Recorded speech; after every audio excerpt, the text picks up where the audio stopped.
Hello my dear new goodness, कैसे हैं आप लोग। उम्मीद करता हूँ आपकी सीयूटी की प्रिपरेशन बहुत अच्छी जाने लग रही होगी। उसको और बेहतर करने के लिए, उसमें और रंग डालने के लिए हम ये नेक्स्ट इंस्टॉलमेंट लेके आए हैं सेमीकंडक्टर डिवाइसेस में ही उसके एप्लीकेशंस को बताते हैं। लास्ट वीडियो में हमने देखा था कि सेमीकंडक्टर डिवाइसेस कैसे बनते हैं, क्या क्या, कौन पीएन डायोड कैसे बनता है, उसकी कैरेक्टरिस्टिक्स क्या थे। आज हम पीएन डायोड के एप्लीकेशंस और यूसेजेस को देखेंगे। ठीक है, अब एप्लीकेशंस की बात आती है। पीएन डायोड के एप्लीकेशंस निकल के आते हैं as a rectifier, as an LED, solar panels में भी यूज होता है यार। सोलर पैनल बेसिकली आपका एक पीएन डायोड है। ठीक है, फोटो डायोड, जीनर डायोड्स। ठीक है, इन सभी डिवाइसेस को आपको स्टडी करना है, आपको जानना है।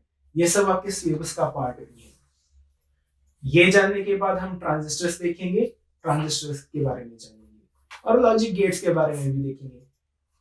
अब बात आती है, पहले रेक्टिफायर्स के ऊपर आ जाते हैं। आप पीएन डायोड को जो है एक रेक्टिफायर की तरह बहुत सिंपली यूज कर सकते हैं, जैसे कि आपको इस फिगर में दिखाई दे रहा है। कुछ में हमने कुछ भी नहीं किया है, हमने सिंपली ट्रांसफार्मर लिया, राइट। ट्रांसफार्मर कह सकते हैं जब दो साइड में म्यूचुअली इंडक्टिव कॉइल्स लगी हुई है ना। अब वहां से आने वाली मेरी जो वोल्टेज है, जब तक वो फॉरवर्ड वोल्टेज थी उसको ये पास होने दे रहा है, बट जो मेरी रिवर्स वोल्टेज थी उसको ये स्टॉप कर रहा है।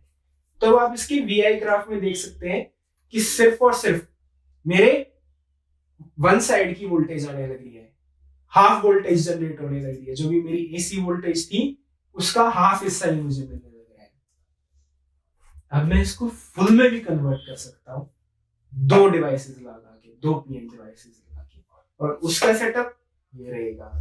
अब इसके अंदर आप देख सकते हैं कि मेरी कंप्लीट वोल्टेज मुझे मिलने लग रही है, राइट। जैसे जैसे मेरी फॉरवर्ड बायस की वोल्टेज आई, पहली डायोड ने उसे पास होने दिया, right, as it is. Same जो कैरेक्टरिस्टिक्स मेरे एसी वोल्टेज के थे, वीआई कैरेक्टरिस्टिक्स थे, वो एज इट इज मेरे इसमें आ गए। और जब वो रिवर्स गई तब मेरी फर्स्ट डायोड ने उसे रोक दिया और सेकंड डायोड ने उसे पास होने दिया। फॉरवर्ड मतलब जब मेरा अपर हाफ था उस टाइम पे मेरा पहला डायोड फॉरवर्ड बायस था और मेरा सेकंड डायोड रिवर्स बायस। दूसरे केस में मेरा second diode reverse forward bias है और मेरा पहला डायोड रिवर्स बायस है, तो वो करंट को और वोल्टेज को पास नहीं होने देगा। तो अब मुझे फुल साइकिल मिलने लगी है। तो इस तरह से हम इसे रेक्टिफायर यूज कर सकते हैं। अब इसके अंदर हम कैपेसिटेंस और रेजिस्टेंस लगा के इसकी कर्व को स्मूथ आउट कर सकते हैं, अपने हिसाब से इसको स्क्वायर कर्व या दूसरे में कन्वर्ट कर सकते हैं, राइट। उसके बारे में हम आगे जानेंगे, वो एक डिटेल कंसेप्ट है, वो हायर लेवल का कंसेप्ट है, होपफुली आपके कॉलेज क्लासेस में होगा। अब नेक्स्ट मेरा आता है एज एन एलईडी, राइट। मेरा पीएन डायोड एक एलईडी की तरह भी काम कर सकता है, क्योंकि अलग अलग जो मेरे टाइप ऑफ मटेरियल्स होते हैं, जब मैं उनको करंट पास करता हूं या हीट प्रोवाइड करता हूं, वो अलग अलग तरह का ग्लो देते हैं। जैसा कि आप इस ग्राफ में देख सकते हैं, आपका जो एलईडी टीवी होता है ना, उसके अंदर इसी तरह से ही काम होता है। जितनी ज्यादा आप वोल्टेज लगाते जाते हैं उस हिसाब से उसका कलर चेंज होता जाता है। सबसे ज्यादा आपको व्हाइट लाइट के अंदर वोल्टेज प्रोवाइड करनी पड़ती है, ठीक है गाइस। आप कहेंगे सर व्हाइट लाइट में जो है सबसे ज्यादा वोल्टेज लगती है, तो ब्लैक में कुछ नहीं मिलता, बस बंद कर दो, इट्स दैट्स इट, ब्लैक हो जाएगा, राइट। सो नेक्स्ट मेरा आता है फोटो डायोड। फोटो डायोड और एलईडी, मैं आपको ये कहूंगा कि इसको समझने का सबसे सिंपल तरीका है कि आप मेरे एलईडी को रिवर्स कर दीजिए तो मेरा फोटो डायोड बन जाएगा। जितनी ज्यादा वेवलेंथ की मेरी एनर्जी आके उसको हिट करेगी, उतनी ज्यादा मेरा वोल्टेज और करंट की वैल्यू आएगी, राइट गाइस। तो जो मेरी पहले लाइट जाने लग रही थी, जितना ज्यादा मैं वोल्टेज लगा रहा था, उससे अपोजिट में जैसे ही फोटोडायोड के ऊपर जितनी ज्यादा इंटेंसिटी की, जितनी ज्यादा फ्रीक्वेंसी की, हायर एनर्जी की लाइट आने लगी है, तो उतनी ज्यादा वोल्टेज की वैल्यू आने लगी है, करंट की वैल्यू आ रही है, राइट। अब फोटोडायोड्स की यूसेज होते हैं, फोटोडायोड्स की सबसे अच्छा यूसेज है हम सोलर पैनल्स में करते हैं। सोलर पैनल बेसिकली आपका एक फोटोडायोड है। इसका आप ग्राफ ये देख सकते हैं। इसमें आप देखने लग रहे होंगे कि इस ग्राफ को आप इस तरीके से समझिए। सबसे पहले हम पावर वाला हिस्सा देखते हैं कि आप देख सकते होंगे कि ये ग्राफ में लीनियरली पावर राइज होने लग रही है, जो पर्पल लाइन है ना, और फिर वो एक मैक्सिमम पावर पे पहुंच रही है और उसके बाद वो गिरना शुरू हो जाती है। जब सन की एनर्जी मैक्सिमम मुझे मिलने लग रही है, यहाँ पर मेरी मैक्सिमम करंट पावर जो है मुझे वो मिलने लग रही है। उसके अलावा मेरी दो तरह की होती है, मैक्सिमम वोल्टेज और मैक्सिमम करंट। मैक्सिमम वोल्टेज मेरा तब होता है जब मेरा सर्किट ओपन है, राइट, VOS यानी कि ओपन सर्किट, राइट, तब मेरी मैक्सिमम वोल्टेज होगी। और ISC यानी कि शॉर्ट सर्किट, जब मैं दोनों मेरे पॉजिटिव और नेगेटिव टर्मिनल को मिला दूंगा तो जो मेरा करंट है वो मैक्सिमम होगा, तो वो मेरा हो गया ISC।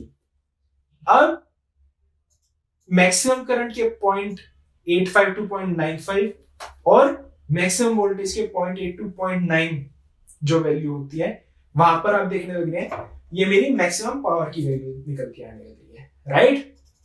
सो अब आप देख सकते हैं कि ये सोलर पैनल के IV कैरेक्टरिस्टिक्स कैसे काम करते हैं। अब एक बहुत ही इंपॉर्टेंट डिवाइस निकल के आता है, ज़ीनर डायोड। ज़ीनर डायोड सबसे बेसिक PN डायोड है।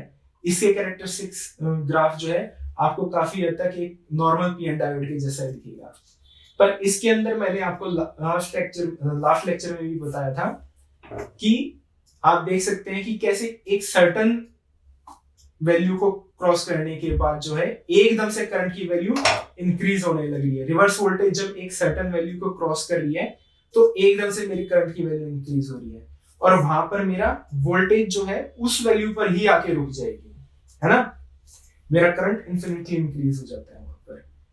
वो इसलिए होता है क्योंकि जब उस वैल्यू पे मेरे पहुंचते हैं तो एकदम से जो मेरी डिफ्यूजन करंट की और जो वैल्यू है वो मेरे ड्रिफ्ट करंट के साथ कंपीट नहीं कर पाता और मेरी जो ब्रेकडाउन है वो शुरू हो जाता है दोनों साइड के जंक्शन में।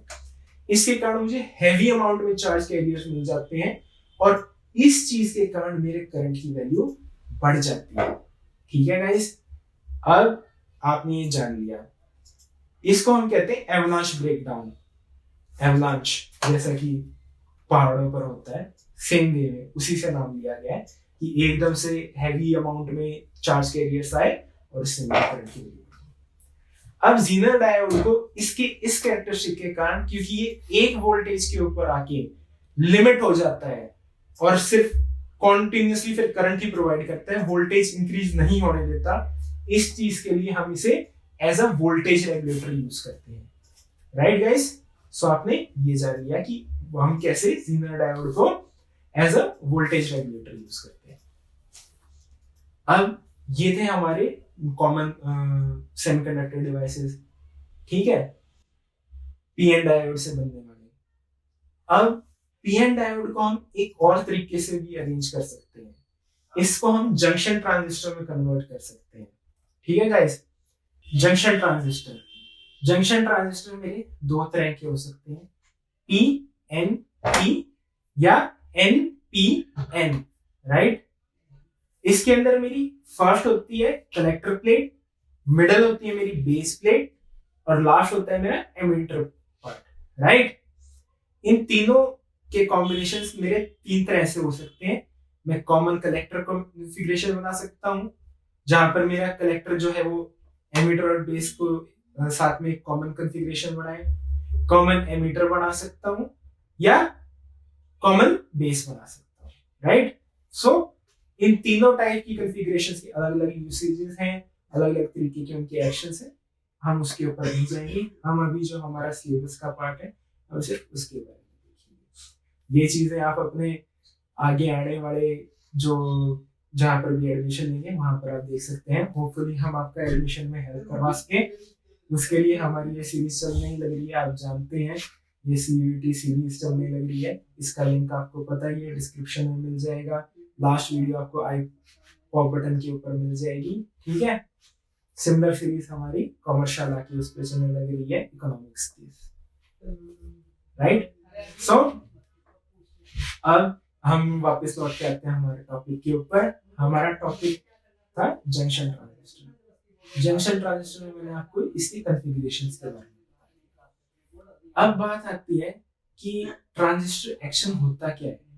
ट्रांजिस्टर एक्शन हम अलग अलग तरीके से इस्तेमाल करते हैं। हम इसको एज एन एम्पलीफायर यूज कर सकते हैं कि जो मेरे पास आने वाला सिग्नल है मैं उसको एम्पलीफाई करके लार्जर सिग्नल बना दूं, राइट। मैं इसको एज अ स्विच यूज कर सकता हूँ कि जो मेरा सिग्नल आने लग रहा है उसमें एक सर्टेन वैल्यू अगर वो नहीं रीच कर रहा तो मैं उसको पास ना होने दूं। नेक्स्ट मेरा आता है कि मैं इसको एज अ ऑसिलेटर यूज कर सकता हूँ, राइट, कि कॉन्टिन्यूसली स्विच करता रहे एक से दूसरी स्टेट में। सो इन सारी चीजों के बारे में हम जानेंगे, और भी यूसेजेस होते हैं उसके बारे में। अब कैरेक्टरिस्टिक्स की बात आ जाती है कि क्या कैरेक्टरिस्टिक्स होते हैं ट्रांजिस्टर की। हम 3 इंपॉर्टेंट कैरेक्टरिस्टिक्स के ऊपर फोकस करते हैं: इनपुट कैरेक्टरिस्टिक्स, आउटपुट कैरेक्टरिस्टिक्स और current transfer characteristics, right. Input characteristics में हम देखते हैं जो मेरा इनपुट वोल्टेज है वर्सेस इनपुट करंट। यहां पर हम मेरा आउटपुट सिग्नल की जो करंट है उसको कॉन्टिन्यूस कांस्टेंट मानते हैं, ठीक है। सेकंड मेरा आता है आउटपुट कैरेक्टरिस्टिक। यहां पर मैं output voltage versus output current देखता हूं, ठीक है। यहां पर मैं इनपुट वोल्टेज की वैल्यू को कांस्टेंट मानता हूं। नेक्स्ट मेरा आता है करंट ट्रांसफर। करंट ट्रांसफर से वैसे बताने से ही पता चलता है। करंट ट्रांसफर में मैं मेजर करता हूं input current versus output current. यहां पर मैं आउटपुट वोल्टेज जो है उसको कॉन्टिन्यूस मान के चलता हूं, ठीक है। तो ये होगी मेरी कैरेक्टरिस्टिक्स। अब हम इसको सबसे कॉमन जो यूज करते हैं वो यूज करते हैं कॉमन एमीटर वे में, राइट। सी कहते हैं उसे, आप उसके बारे में जानेंगे। आप उसकी मैं आपको उसी के बारे में बताने लगा हूं। सी कॉन्फ़िगरेशन जो है कॉमन एमीटर कॉन्फ़िगरेशन आपकी इस तरह से होती है, जहां पर आपका एमीटर और बेस की जो कॉन्फ़िगरेशन होती है वो फॉरवर्ड बायस होती है, और आउटपुट की साइड आपकी जो कॉन्फ़िगरेशन होती है वो रिवर्स बायस होती है, ठीक है गाइस। सो अब बात ये आती है कि हम इसको इस तरह से इस्तेमाल क्यों करते हैं। बात यह है कि इससे हम highest amount of gain achieve कर सकते हैं। ये मेरे कैरेक्टरिस्टिक्स या फिर जिसे कहते हैं कि features of using common ammeter configurations कह सकते हो आप। यहाँ पर मुझे सबसे हाईएस्ट अमाउंट में इंपीडेंस मिलती है, हाईएस्ट गेन मिलता है, हाईएस्ट स्क्यू रेट मिलती है, बैंडविड्थ सबसे ज्यादा मिलती है, मुझे एफिशिएंसी सबसे ज्यादा इस कॉन्फ़िगरेशन में मिलती है। आप जानते हैं इस कॉन्फ़िगरेशन में मेरी सबसे ज्यादा एफिशिएंसी होती है। इस कॉन्फ़िगरेशन का VI ग्राफ जो है आप देख सकते हैं। मैं तीनों तरह के ग्राफ आपको देने की कोशिश करूंगा यहाँ पर, जब मेरे जो ये तीनों तरह के कैरेक्टरिस्टिक्स है वो दिखाते हुए, ठीक है गाइस। अब बात आती है कि ये तो मेरी कॉमन एमीटर कॉन्फ़िगरेशन होगी। उसके अंदर आने वाली जो इक्वेशंस हैं, जैसे कि जो मेरी गेन की इक्वेशन है कि इनपुट से आउटपुट में कितना गेन हुआ, उसकी इक्वेशन आप यहाँ पर देख सकते हैं, वो आपके सामने निकल के आने लगी है। एफिशिएंसी की इक्वेशंस आपके सामने निकल के आने लगी है। So please study them. Pause कर लीजिएगा यहाँ पर वीडियो को, इस स्लाइड को देख लीजिएगा। मैं अब इस इक्वेशन को एक्सप्लेन नहीं करना चाहता, it will take time. So please just see to it and memorise it. इसके ऊपर बेस्ड जो क्वेश्चंस हैं वो हम उसको स्टडी करेंगे, पर वो आने वाले वीडियोस में होगा। हम वहां पर MCQs आपको टैकल करना सिखाएंगे, क्योंकि आपका CUET पेपर MCQ बेस्ड है। वापस आते हैं हमारा, हम ट्रांजिस्टर को एज एन ऑसिलेटर भी यूज कर सकते हैं और एज एन स्विच भी यूज कर सकते हैं। स्विच के लिए यूज करते हुए हम ट्रांजिस्टर को बेसिकली हम CB configuration, common base configuration में यूज करते हैं। वहां पर उसके IV कैरेक्टरिस्टिक्स आप ये देख सकते हैं, ठीक है। जब तक मेरी एक सर्टन वोल्टेज की वैल्यू नहीं आने लग रही है तब तक मेरा करंट स्टार्ट नहीं हो रहा है, राइट ना guys. So this is my IV characteristics showing it as a switch. अब हम इसे ऑसिलेटर की तरह भी यूज कर सकते हैं ट्रांजिस्टर को। उसका सेटअप थोड़ा सा कॉम्प्लिकेटेड है, प्लीज बेयर विद मी, उसके ऊपर जरा ध्यान दीजिएगा। यहाँ पर आप देख रहे होंगे आपका जो सेटअप है वो आपके सामने आ गया होगा। यहाँ पर आप देख सकते हैं कि मैंने 2 इंडक्टर्स लगा रखे हैं, राइट। अब जब मेरे एक साइड के इंडक्टर की, जब मैं जैसे ही इनपुट करंट प्रोवाइड करता हूँ, मेरे एक साइड की करंट की वैल्यू इंक्रीज होनी शुरू होती है, वो दूसरी साइड में इंड्यूस करता है, राइट। तब जो है मेरा एम्पलीफायर या ट्रांजिस्टर जिसे कहूं, वो जो है उस करंट को स्टोर करना शुरू। पर जैसे ही वो साइकिल डाउन करता है और वो लूज करना शुरू करता है, तब मेरा ट्रांजिस्टर उसे पावर प्रोवाइड करता है और उसे अगेन सेकेंड डायरेक्शन में रैंप अप करने में हेल्प करता है। So it's continuously providing a cycle of power, right. एक कंटिन्यूअस फ्रीक्वेंसी पे इसे ऑसिलेट करने में हेल्प कर रहा है हमारे करंट की वैल्यू को। तो इस तरह से हम इसे एज एन ऑसिलेटर यूज कर सकते हैं।